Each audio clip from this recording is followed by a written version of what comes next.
Good evening, everyone. Hey, Julie. Look at you. First one here. Awesome. And Alicia. Oh, my two heavy hitting mods. Thank you so much for being here. Oh, how are you guys doing today? Um, Hi, Alicia. Um, I'm sure you're, Julie, I know you're super busy canning and preserving and everything. Alicia, I can't remember if you put in much of a garden this year. I don't, because I know you've asked a lot of questions about gardening. So, are you doing any preserving at all? Putting away as good as you can be. Okay. Sounds like challenging times. I hear you. I totally understand.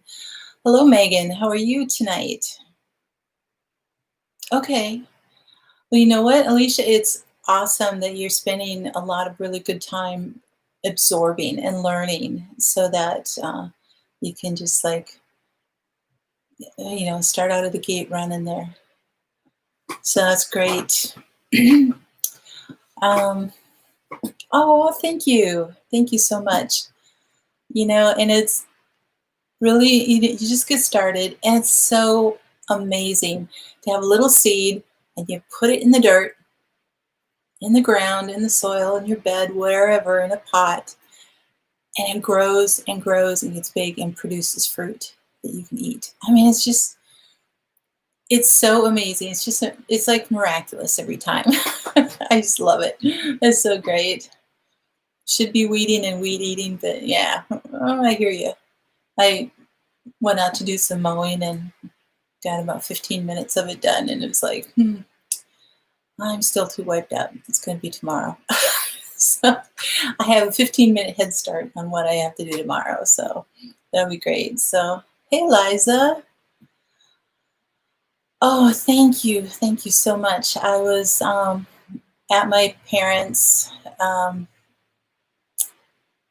Oh, good for you, Megan. Oh, that's great. I was at my parents' all weekend, and I'm going to sneeze here. Excuse me. At the window open. Pollen is high right now, so we've got ragweed and all that good stuff going on.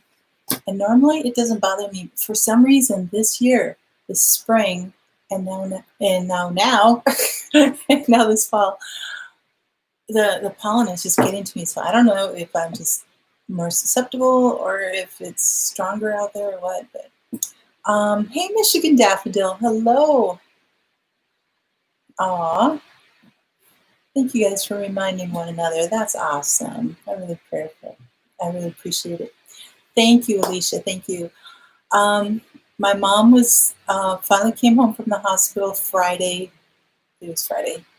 Yes, Thursday. She actually had a pacemaker put in, and she was looking so much better like yesterday and today. Saturday she was still very weak, but I mean she's been sleeping better, she said, than she has in weeks, and she's been getting up and doing things. Her color is great. She doesn't look all pasty white anymore, but the doctor's still recommending heart valve replacement, and so they actually have perfected it enough. I don't know if it's ever going to be perfect, but so that it's as minimally invasive as possible. They're able to do it kind of like laparoscopically type of thing. But there are 2 valves that the doctor wants to replace, which would really, really help her out. So we'll see.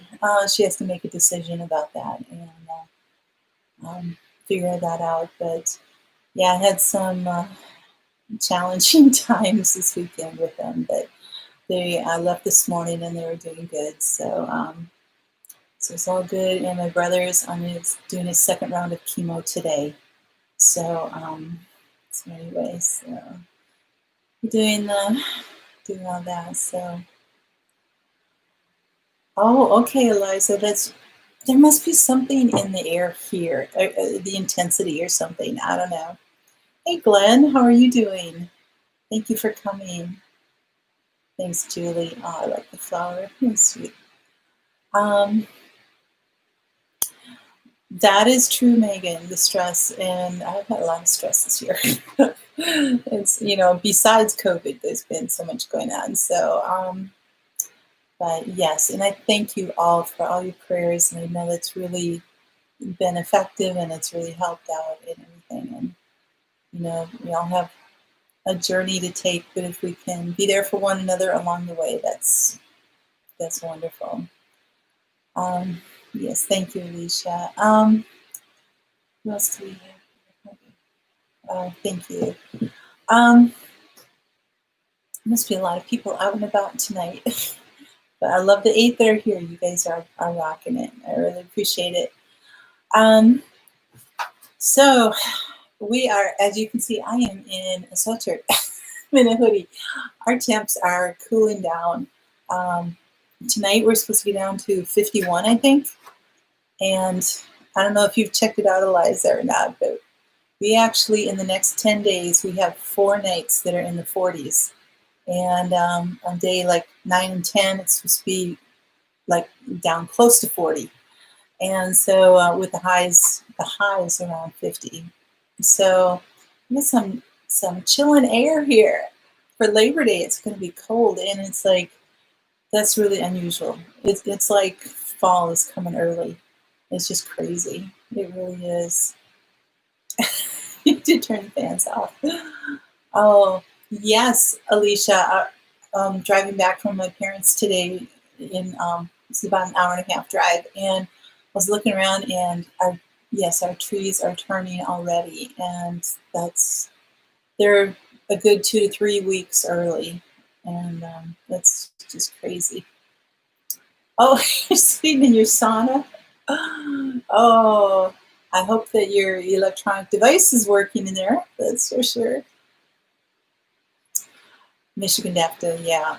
It is. It's too soon. It's like, I can wait till the end of September. We still have things that have to develop and ripen and grow, and, even like trying to just paint trim on your house and stuff. It's hard at those temperatures because the paint needs to be at like minimum 70 or something like that. And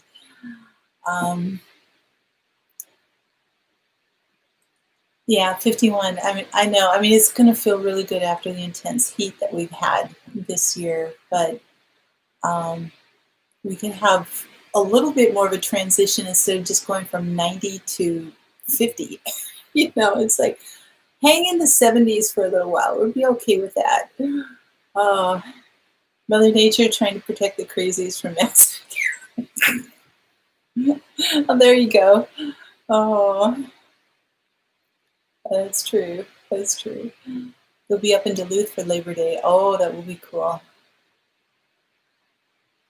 You said it outside. Oh, okay. Well, that's good. Yeah, Duluth is pretty nice. I mean, because of the lake, it stays a little more temperate than our western side of the state. So it's kind of nice in that way. Even though it's cold and damp cold, it is a little more temperate in that way. So, did I ever get new neighbors at the house next door that was for sale? I did. Actually, the people who own the house, like kind of kitty corner to me, so it'd be across the road from where my neighbor's house is that was empty and went for sale.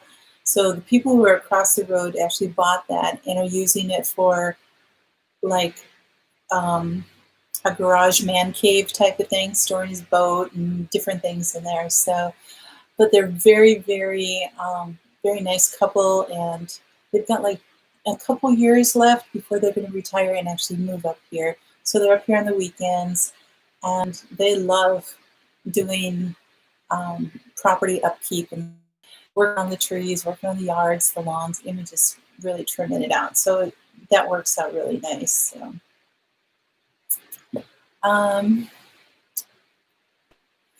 Hey, Matt and Sarah, hello. You're crazy. Oh, you needed a detox. You ate sugar 2 years of paleo, and it's cool outside too. Oh, okay. Yes, when you're done paleo that long, you get that sugar in your system, and I totally hear you. So it's not around a neighbor on two fronts now then. Yes, because the old church next to me is empty, and um, the place that sold is not really used as a dwelling. It's just kind of storage at this point, so there's really no person in there. And then across the other way is the fire hall, and so it's still pretty quiet. So, but they're good neighbors, and they're doing a great job keeping that up. So thanks for asking. I really appreciate that. So is anybody in here? I don't think so, but anybody in here that was in the path of the hurricane? Hey, Henry Sonny, hello. You got all your stuff for the calendula salve? Yes. Oh, that's wonderful. Yeah, and once they start coming, when you pick the heads off of them, they will continue to just produce like crazy until frost. So that is wonderful. Yay. Hey, Sean, how you doing? And Dave, a couple more Smurfs coming in. Yay. We got the tail end of Hurricane Laura, so much needed rain. Okay, good. Wow, that really went way up there. Hey, Smith Family Ranch. Hi. Okay, I know that even Arkansas got hit really hard with tornadoes and stuff like that. So that was a bad one. Oh, good, it passed south of you. So how are Matt and Sarah today? Were you outside in that gorgeous, gorgeous weather? You get 2.5 inches of rain this month. Yay! You should be getting the system that came through here last night and early this morning. I mean, it covered the entire state of Minnesota from north to south and like half the width of it. It was just huge. It just went through. So you should be getting that. So, hey, Bob, how are you doing? I am doing great. Thank you for being here. That's awesome. You're expecting rain in a couple days, so okay. Well, as long as you can get that done. So I just didn't know if there was anybody here that was right directly in the path of the hurricane from either Louisiana or Arkansas. And then I don't know, I know it went over Kentucky, but I don't know how strong it was at that point. It might have been just a good thunderstorm. So anyway, right now, I'm actually kind of glad that I didn't plan on planting anything. I mean, I have to do one more garden tour video, and then I'm going to be pulling like all my carrots. I've got to pull those up. They're ready to go. I have to harvest all my sunflowers and pull those out.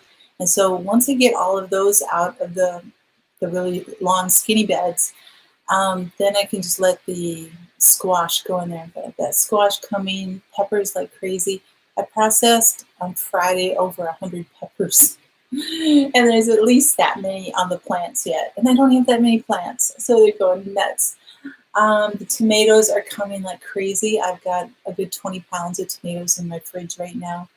And I was gone the last couple days, and I looked out there this afternoon, and it's like there are a bunch of more red ones, so I have to go pick. So they're coming a hot heavy like that. And there was one that literally I had to hold in both my hands. I mean, I didn't weigh it yet. It's in the fridge, but it's got to be a 2-pounder. It's so huge. Oh my goodness, it was like massive. So Bob, you had just rain here in Kentucky. Oh, that's right, you are in Kentucky. So, hey Teresa, hello. No hurricanes in Alaska. Usually get a typhoon every 3 years or so. Oh, wow. The winds inside took the roof panel off my husband's tractor as it was transported. Oh my goodness.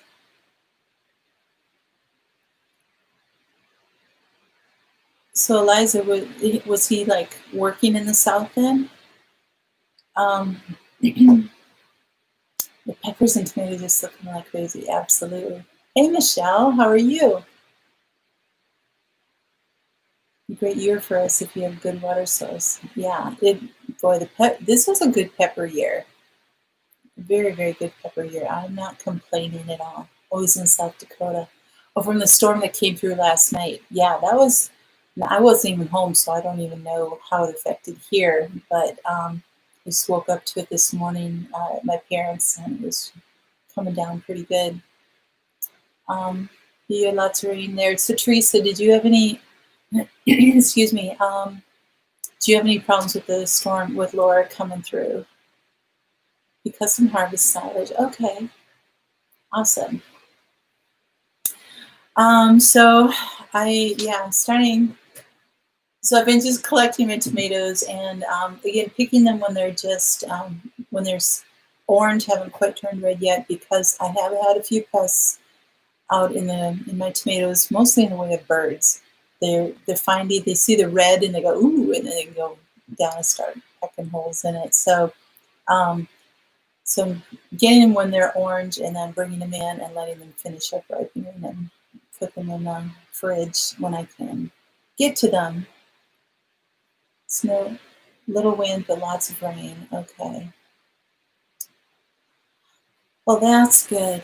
Yeah, my carrots, I haven't even really checked. I saw one purple one that was probably a good inch and a half in diameter popping up, and I'm like, okay, I better get in there and get those.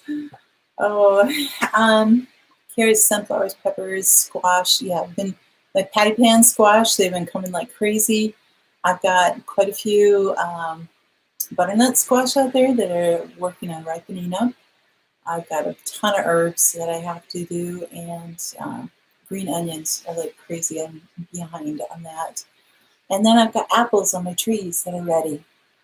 So it's, yeah, so much coming at one time. It was great. But you know what? Even though being at my folks and taking care of them this weekend had its own kind of stressor type thing, it was kind of nice actually to get away from,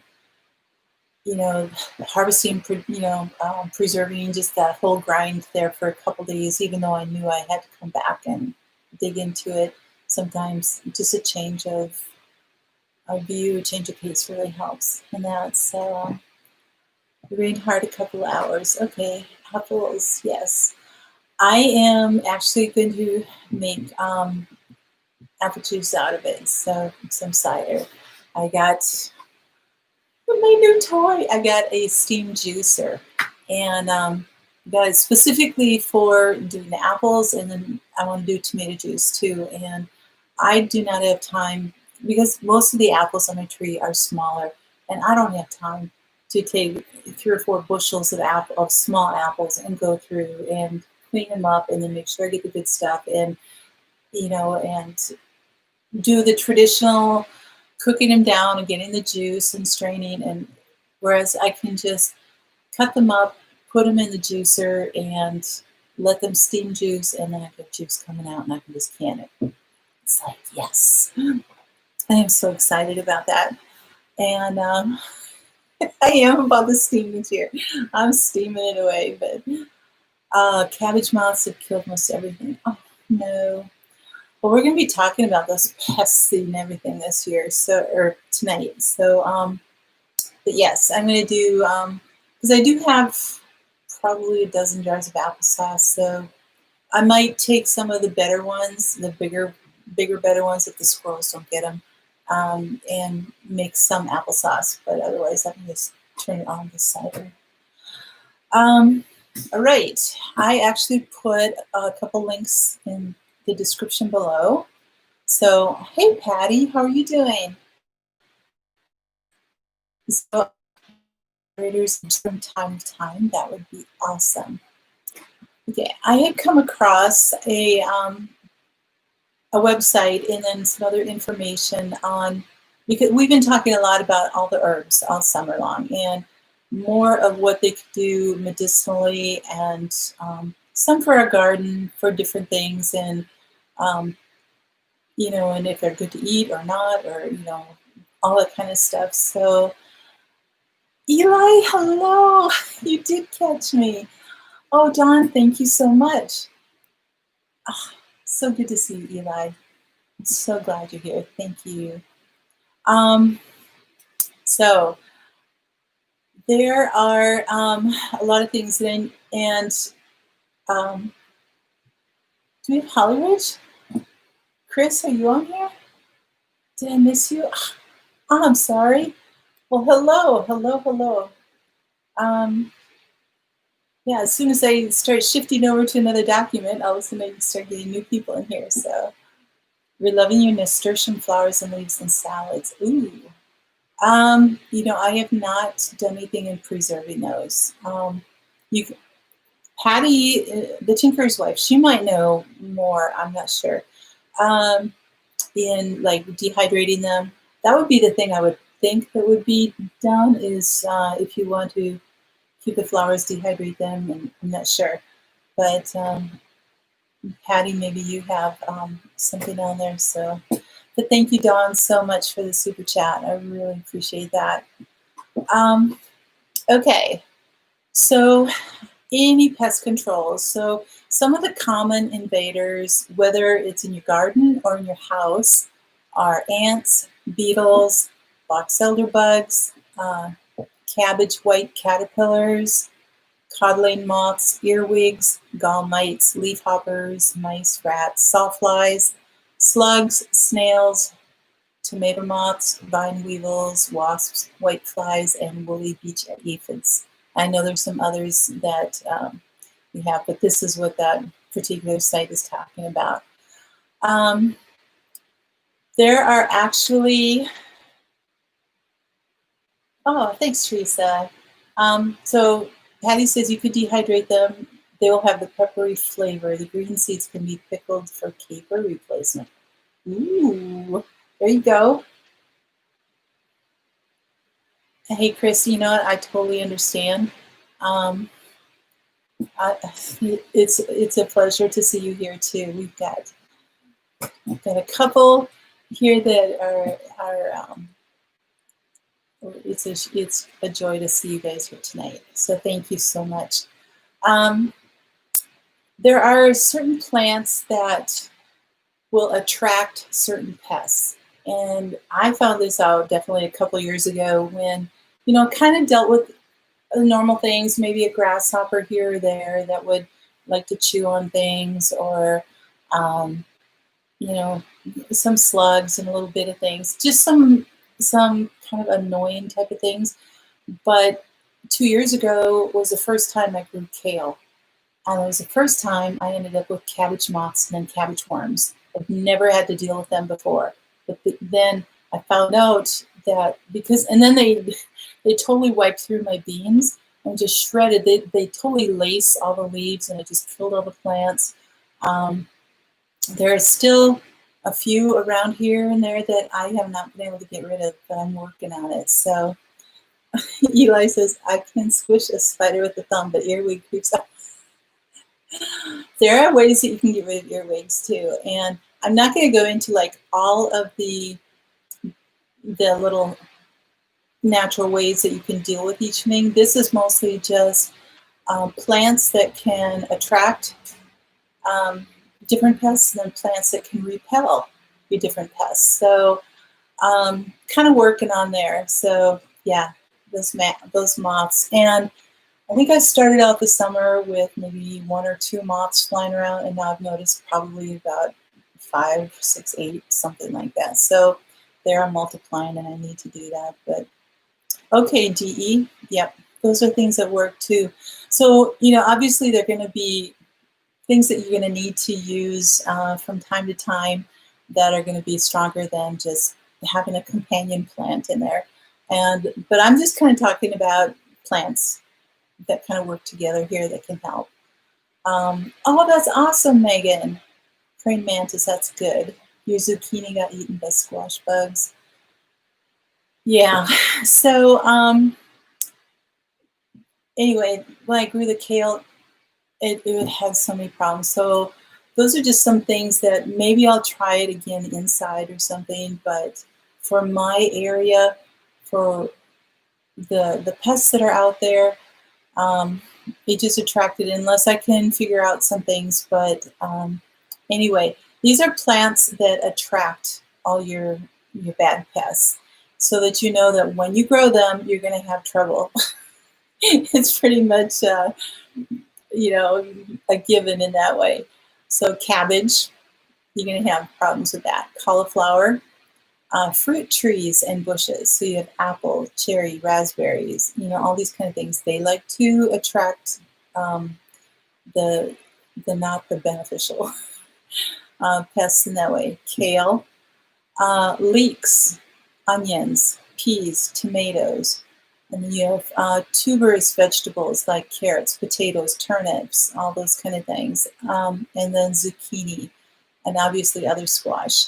Zucchini, I think, is probably one of the most attractive squash out there. And they must like the taste of those vines or something. I don't know.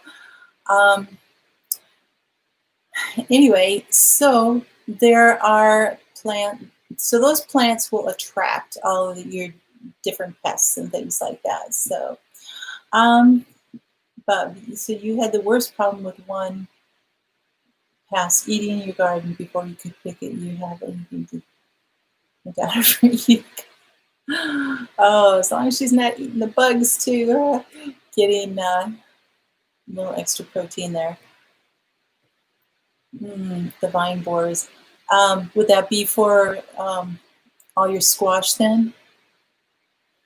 Okay, I do have the link that you can read along. It's got it all written out there. So, okay, so it's cabbage, cauliflower. And so a lot of these will attract the harmful pests, and then those pests will end up attacking other plants too. But these are the ones that attract it. So cabbage, cauliflower, fruit trees and bushes, kale, leeks, onions, peas, tomatoes, tuberous vegetables, carrots, potatoes, turnips, and so on. Anything that's a tuber in there. And zucchini and squash, but zucchini is the most attractive one, and then it's the other squash. Yeah, Julie just put Heaven's Essential just put up the link that I've got this list on. So basically, all the brassicas attract cabbage moths. Yeah, pretty much. You're right, Patty. But then there are some plants that repel these same pests. So you don't have to go, oh no, these are all the favorite things I love to grow. I won't ever have a garden, getting discouraged and all that. So these are some things you can grow in and among all the other plants. And a lot of these we've already talked about this summer within our herb series. Some we haven't. But anyway, some things to help keep your garden pest free is basil. And I know that's one that you can put a couple basil plants in the middle of your squash or your zucchini, different things like that. Bay leaves, chives, chrysanthemums. There's a fragrance and everything with those flowers and the chrysanthemum that they don't like. I mean, obviously, they're all the things that have grown in my outside herb garden. The rabbits have not touched, and it's like, yes. So, why not put some flowers in the middle of all of your things? Not have just green and veggies and fruits, but put a little beauty out there, and it's going to help repel all these. So chrysanthemums, fennel, which would be awesome. I want to try that some year. With our short growing season, I'm not entirely sure how that's going to work. I started early, but I like fennel, and that would be so fun to grow. So I have to try that sometime. Geraniums. Oh, Dave, I'm glad you love fennel too. So we have here. Thank you, Matt and Sarah. Appreciate it. Your morning glory and zinnia attract Japanese beetles. Yes, there are flowers that will attract those too. These were just the vegetables, but yes, there are some of those that attract those. Okay, thanks, bub. It will grow fine if I start it indoors. Okay, great. So I think you grew fennel. Didn't you do a thing on fennel? Aphids love fennel a lot, just a heads up. Okay, good to know. I know, isn't that fun, Eliza? Okay, well, thank you. You're on your second round of fennel. Oh, okay. So that shouldn't take that long. Then geraniums. So typically we just like pot geraniums and put them like on your porch or something, or hang them from a, a hook on the house. But to actually plant the geraniums among there too, so you can have these bright red flowers or whatever. Lavender really helps repel things. Lemon, thyme. So not just a regular thyme, but lemon thyme. So there's something with the lemon in there that will do that. Oh, smoky fennel. I didn't realize there were two different kinds. I like the bulk fennel, I guess. We cut our fennel off at the ground and it grows in the bulk. Okay, great idea. Thank you. Lemongrass. So you've got, all this lemon. Apparently bugs do not like lemon. Oregano. And I can pretty much attest to that because where I've got my oregano growing, and Eli, I know that you hate oregano, but there's no pest damage at all to it. There's not a single hole that's been eaten in there. They've left that totally alone, and which is pretty amazing. And I've actually harvested a lot of oregano this year. So I don't know. They haven't seemed to bother either the plants to either side of it. But I don't know that it would want oregano spreading around the rest of the garden, but it's something to think about where you'd want to plant that. They say parsley, but I do know that now the monarch butterfly caterpillars love parsley. But so far it just seems like nothing else affects it. But so I put a question mark behind that. Petunias. Those are also a really good repellent. So, and it doesn't mean you have to plant it in the ground. You could put them in pots and then just kind of bury them halfway in your soil or something, and so that you can take them out and move them around or whatever you want to do. Bring them inside for the winter, different things. But it'd be kind of fun to, see it. Or if even, you're planting some of these among your squash, and then the squash just take over and get huge, and your flower is getting all covered up, you could actually,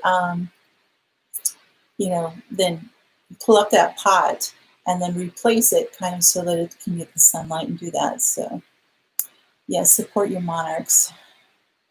So plant a lot of parsley, support your monarchs. There you go. I have a parsley patch, and that's just for the butterflies.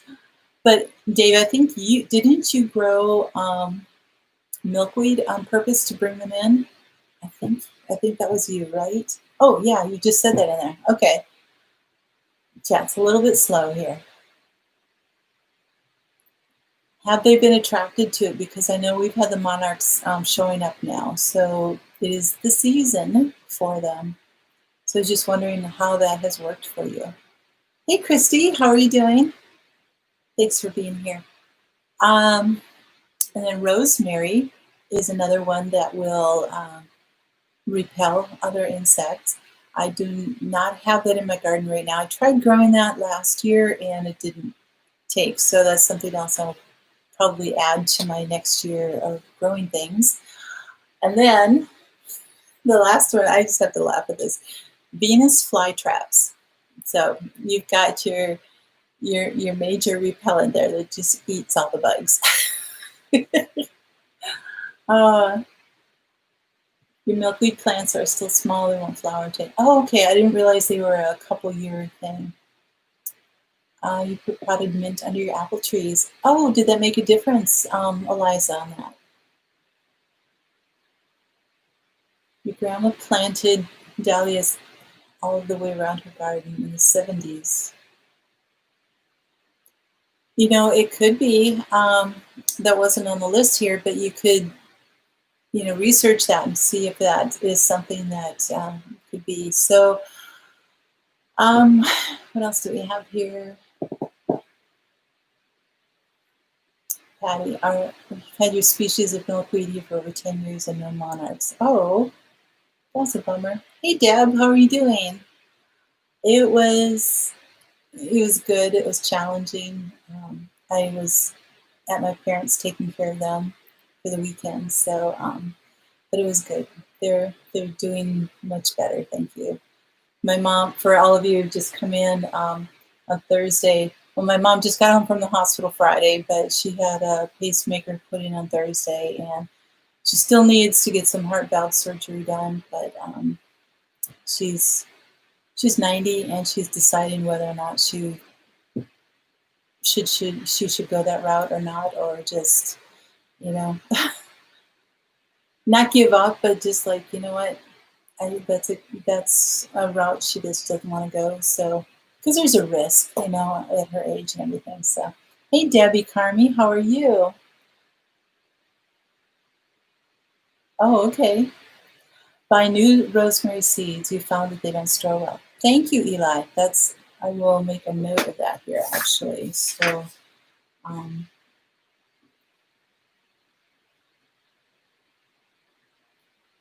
maybe that's what happened, why they didn't take. Maybe they were older seeds or something too.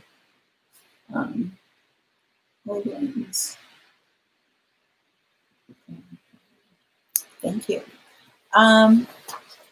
It is. 90 is a great long life. My parents are both 90, and it's amazing that they're both here with me yet. But I don't think that's going to be for a whole lot longer here. So, or get a cutting. Oh, okay. So the cuttings will grow well then. That's nice. Is it the monarch that eats up dill? Something? Yes. I didn't come across this, but yes, there's something that eats dill like crazy. And actually, when I grew dill a couple years ago, and I still have a ton of dill seeds, so I didn't need to grow anymore. But it attracted something that ended up eating. What did it eat? All my strawberries. What did I have growing in there? Yeah, I think it was. I don't know. It brought in all kinds of icky pests that I didn't want to have to deal with. Thanks, man, Sarah. I appreciate that. Plants that repel pests. Please. Oh, thank you. Thanks, Julie, for putting that there. That's great. Yes, and I have the link below for the list of all of these because I don't expect you guys to remember that. So, all right. Oh, here we go. Who said that about their grandma with dahlias? Michigan daffodil. Okay.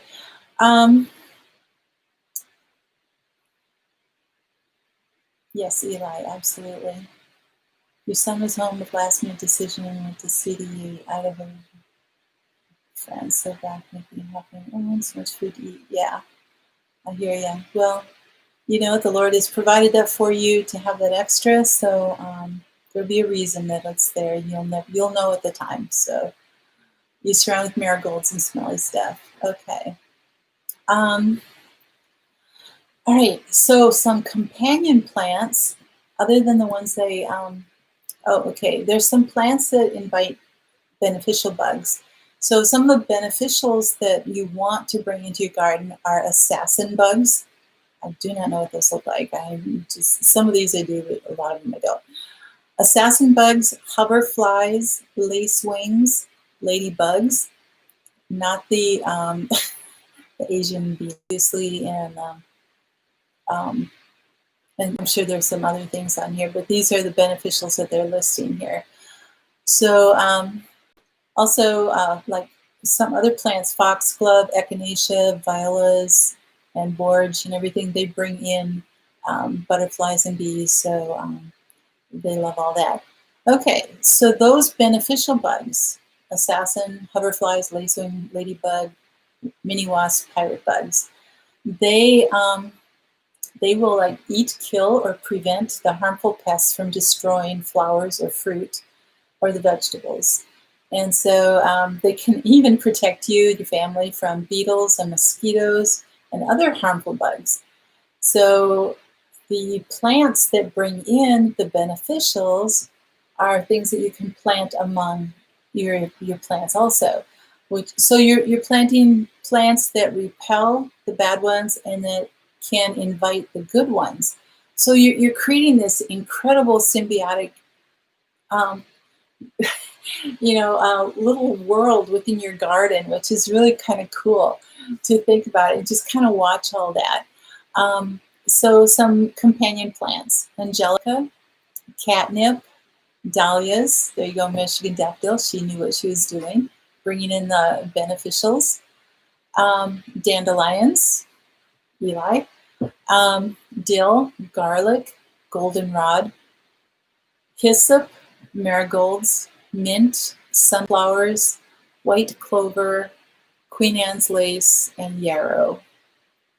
So it says that if you grow these flowers and herbs to complement the vegetation that you already have around your home, you'll be surprised at how quickly your garden will flourish. So it's kind of neat to be able to do that. So as far as, then there's always other things that you have to, yay, Grandma, I like that. Oh, that's good. I know, assassin bug. It sounds like the murder hornets that are out there. Isn't that what they're called, murder hornet? I just, so sometimes if it gets so bad, you'll need to do, other sprays and different things like that. So it's it depends on what you got going on, but I like that, Chrissy. That's good. Oh. Yes, marigolds, nasturtiums, calendula, yes. Now, and the other link that I have actually came from Wikipedia, and it lists the plants and the pests that it affects, that it can repel.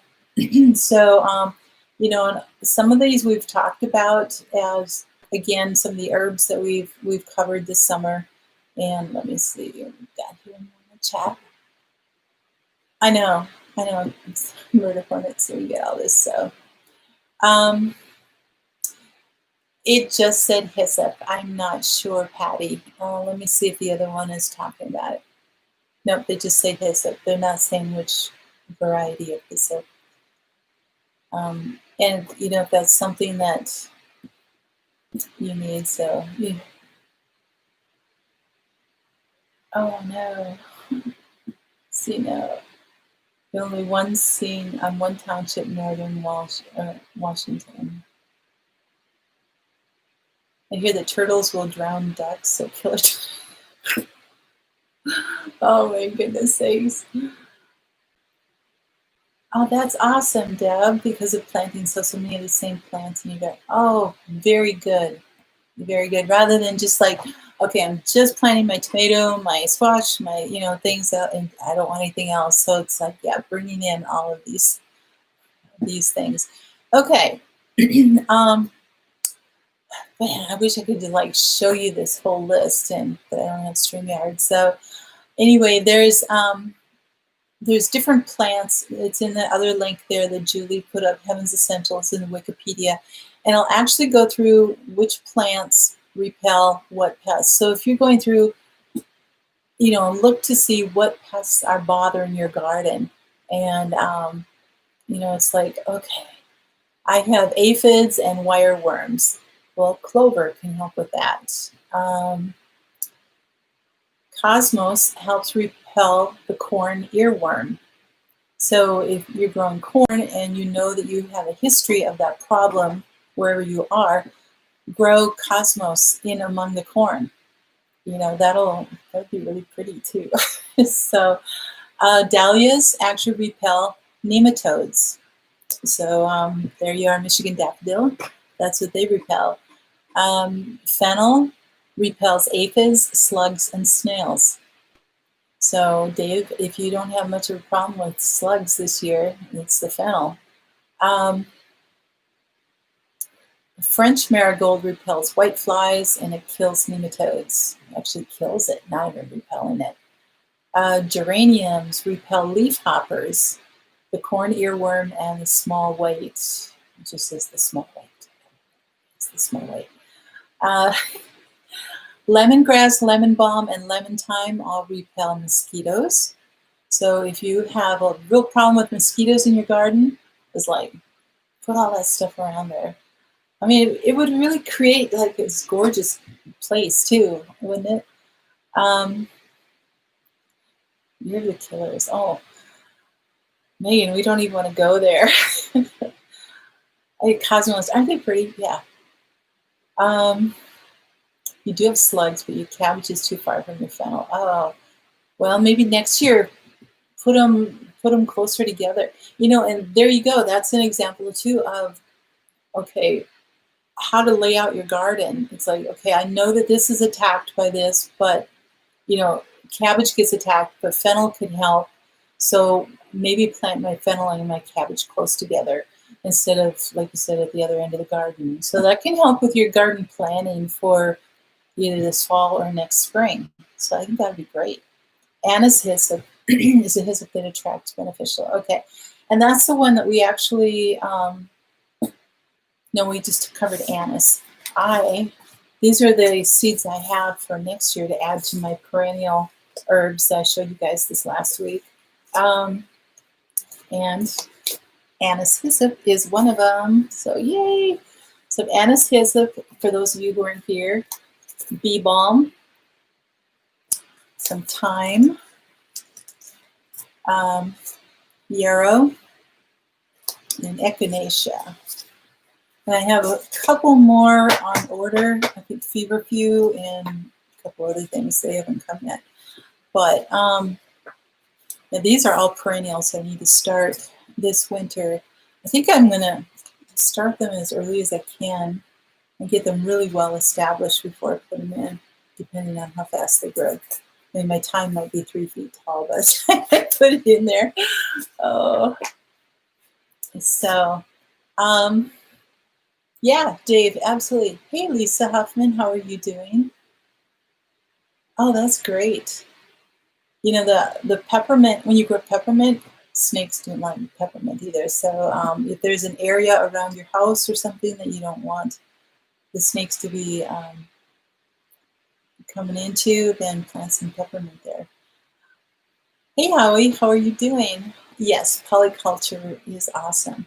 So all of these things could really kind of help you figure out kind of your game plan for next year. And again, go through your garden, figure out what you got attacked this year, what kind of things that you were dealing with, different bugs, the things that you really want to grow rather than, oh, I'm just going to try this and see how it works out.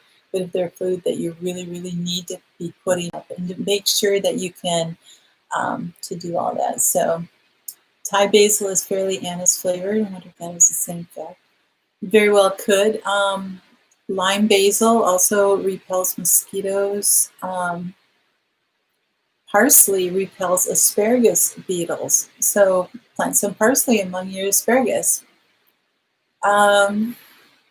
Peppermint repels aphids, cabbage looper, flea beetles, squash bugs, white flies. And it's like, that's quite a bit. So peppermint, there's not a lot that likes peppermint except us. Here you go. Russian sage repels wasps. There you go. Summer savory repels bean beetles. So anyway, you can go through a looper, the cabbage maggot, the corn earworm, the tomato hornworm. Thyme actually repels all of those, which is pretty cool. Oh, and if you really want to grow tobacco, that repels carrot fly and flea beetles and worms. So just for a thing. So somebody was asking me about cabbage. Was it the cabbage? No, not cabbage. Cucumber beetles. And I did come across that. Oh yes, rue, R-U-E, is a plant. So I had never heard of that before, and I was actually Googling it and didn't get a whole lot of information off of it. But anyway, if whoever had trouble with cucumber and flea beetles, check into that and see if that's something that you'd want to grow. So I'm getting behind my chat. I'm sorry. Winging it with Irish Colleen. Hello. Weedy Garden. Hi. Start them now. Oh, okay. That's a good point. Okay, I'm going to have to do that. Anastasia. Okay, Hyssopus, Korean mint, and licorice mint. It's not. Yeah. You start getting into that mint family, as you know. Hi, Brooke Miller. How are you? What leaves a pile of yellow pollen-looking piles on the ground that later turns to fungus-looking? I have no idea. Does anybody else know the answer to Brooke's question? What else do we have here? Sorry, I've gotten really behind here. Roasting, what were you roasting? More peaches. Oh, Holly, that's so great. I would have loved to get another case of peaches, but we're good. So, wonder if putting mints near the nesting boxes would keep snakes out of the chicken eggs. That could possibly work. Definitely try it. You have nothing to lose by trying it, actually. So, you planted Thai basil. All over your garden. It's been amazing. Nice, nice, nice. So grow tobacco to get rid of the flea beetles on your radishes. Yes. Oh, there's nothing. Radishes. Oh, where did I read it? Okay, nasturtium. I'll get back to the radishes. Nasturtiums have, Dave, you were talking about that. They repel squash bugs. So grow nasturtiums in the middle of your squash. Possibly some aphids, although they said there's some sources that it might attract the aphids. But so anyway, there are lots of different beetles that the nasturtium that don't like the nasturtiums also. Boy, I can't remember where it might have been the other one. You're growing radishes. Radishes among something. I know it's on one of the two here. Let's see. I have the other one.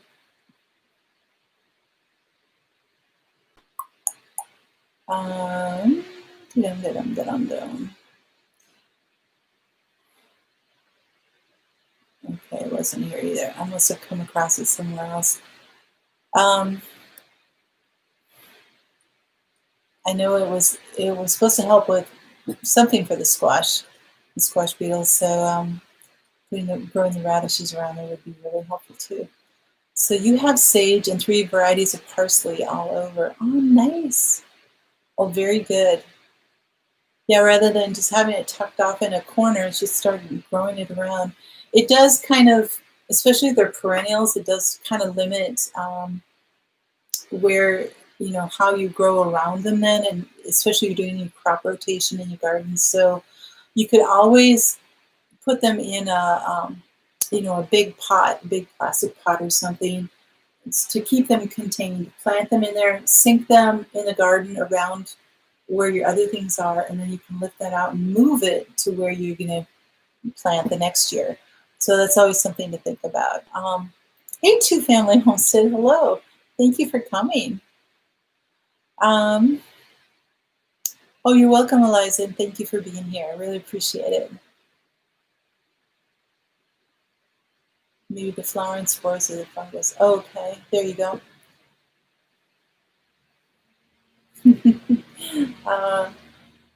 Dave says you're letting your Thai basil go to seed if you like licorice.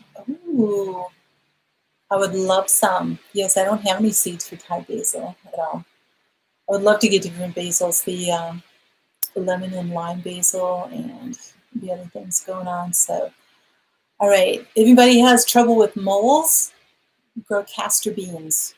That'll keep them out. Chamomile keeps away flying insects.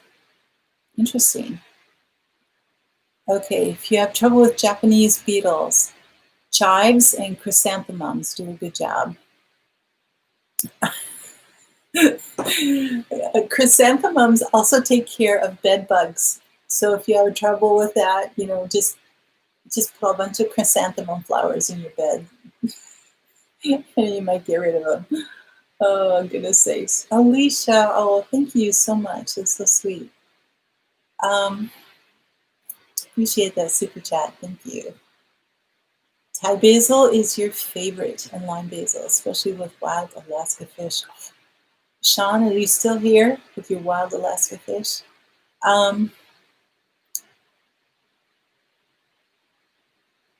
We have here. Oh, thank you. Thank you, Megan. I appreciate that. Mad moles, thanks. Castor beans. And I suppose if you don't want to grow castor beans, you could always like maybe drizzle castor oil around them or something. I don't know. So you have lemon basil. Oh, I would love some. That'd be so great. Castor oil is used in a mole repellent drench for the soil. Okay. Well, there. I said it before I read it there. Oh, castor beans are poisonous, so use care around children and pets. Okay. So if you have children and pets, maybe the oil would be better. Oh, yes, Dave, that would be dreadful.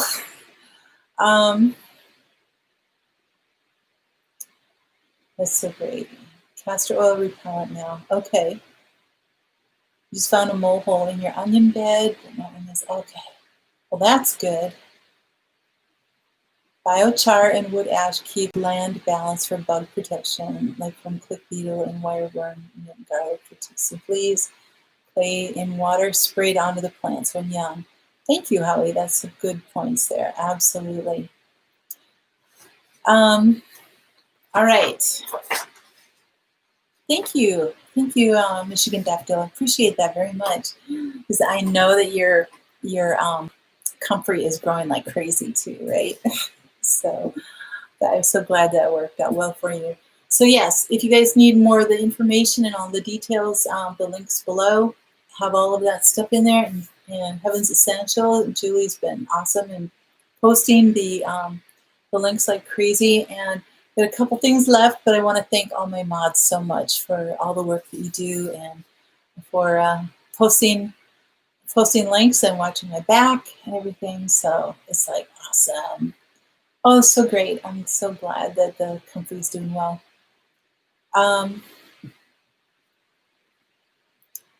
Okay, well, that's good to know, Patty. Thank you. Voles, mice, rats, and gophers eat bulbs. You know, we've got gophers here. I mean, we are the gopher state in Minnesota. All right, so my garden tip for tonight is to prepare, you know, of course, I mean, even though it's the last day of August here, we are already in like pre-winter mode, especially with, it looks like fall's coming early. And so we're already in the mindset of like, okay, what do I need to do to prepare for winter, which it's not just preparing for winter, but in the fall, getting ready for spring. So because spring comes, you know, it's like we wait for winter to finish, and then all of a sudden, bam, spring is here and summer, and it hits, and we have very little time to actually get things done and ready before things have to start growing because of our short growing season. Oh, good night, Eli. Thanks so much for being here. Sorry I didn't get to. Thank you. But yes, winter is coming, and so plan and prepare and try to get a spring garden. If you need to build any new beds, if you need to repair beds, if you need to add more elements to your soil to be working over the winter, if you use cattle panels and you want to set those up so that they're all ready to go in the spring and you just put your plants out there, Cleaning up your garden area, making sure that it's all cleaned up from weeds and debris and other stuff that might be laying around, tools or pots or whatever. Try to get that um, all cleaned up and done. But I mean, not like today, but start, and so that you've got this plan and the systematic thing, so you're not. It's like, oh man, it's going to snow tomorrow. It's like, I better get out there and take care of all this. Or, I'll just put it off till spring because I don't really feel like doing it because I'm tired from canning and everything. But, to get out there and, um, get things done so that in the spring, when things are so hectic, you don't have to worry about all that stuff. So it's really, really kind of a good plan. So, and then prep tip. First of all, did anybody think about learning a new skill for this next month? Remember we talked about that. So, your Thanksgiving is October 12th. Wow.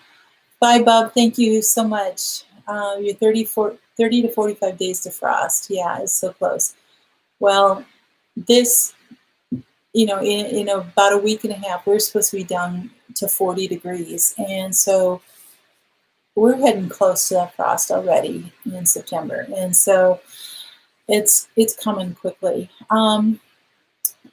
So the other thing with the prep tip, if you are able, get your medical visits and needs up to date. Your eyes, your teeth, your physical, different things like that. We're putting off a lot of stuff because of COVID, but if things are going to end up getting worse and we can't have any of that at all, try to get that up to date. So if it's been a year, 2 years, or 3 years or something, just get those things checked out. So anyway, that's my prep tip. You guys, I know we went over a little bit, but and there's a lot of other lives right now. So thank you so much for coming, and really, really had a good time. So, thank you, Deb. Really appreciate that. Oh my goodness, you have a frost warning tonight. Yikes. Okay. The skill in September you need to do. Okay. Plumbing, awesome. Oh. You're right, Julie. Sweat and freeze. Absolutely, I do. Another dental appointment tomorrow. Okay, awesome. Oh, you're welcome. Thanks, Patty. Eye drops, family. The only skill you can think of is medical skills. Okay. Hey, that's fantastic. If you need to learn how to suture or something like that, or bandage up a break, or different things like that. That's excellent.